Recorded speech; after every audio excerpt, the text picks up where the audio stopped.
దేశవ్యాప్తంగా మళ్ళీ కరోనా కేసులు పెరుగుతుండటంతో ఏపీ అధికార యంత్రాంగం అప్రమత్తమైంది. 4 కరోనా కేసులు నమోదవడంతో జాగ్రత్తలు తీసుకుంటున్నారు. గతంలో కోవిడ్ సమయంలో పాటించిన జాగ్రత్తలే పాటించాలని డాక్టర్స్ సూచిస్తున్నారు. గాలి వెలుతురు పుష్కలంగా ఉండే ప్రదేశంలోనే జీవించడమే కాకుండా ప్రతి ఒక్కరూ కాంచిన నీళ్ళే తాగాలి. 4వదిగా వ్యాధి నిరోధక శక్తిని పెంచే పౌష్టిక విలువగల ఆహారాలు, ఉదాహరణకి ఏదైనా 4 రకాల కూరగాయలు, తాజా కూరగాయలు వంటలో వండాలి.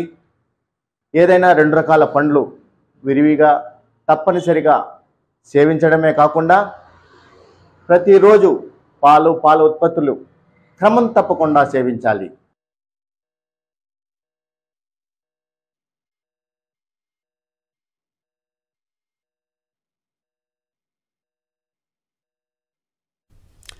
కంటిన్యూయింగ్ టు దాట్, కోవిడ్ కొత్త వేరియంట్ JN.1 వ్యాప్తిపై విశాఖ నగర పాలక సంస్థ అప్రమత్తమైంది. క్రిస్మస్ వేడుకల సందర్భంగా అంతా జాగ్రత్తగా ఉండాలని హెచ్చరించారు. నగర మేయర్ హరివెంకట కుమారి కొత్త వేరియంట్ విషయంపై ప్రజలు అప్రమత్తంగా ఉండాలని విజ్ఞప్తి చేశారు.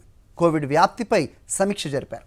కమిషనర్ సాయికాంత్ వర్మతో పాటు ఇతర అధికారులు ఈ రివ్యూ మీటింగ్లో పాల్గొన్నారు.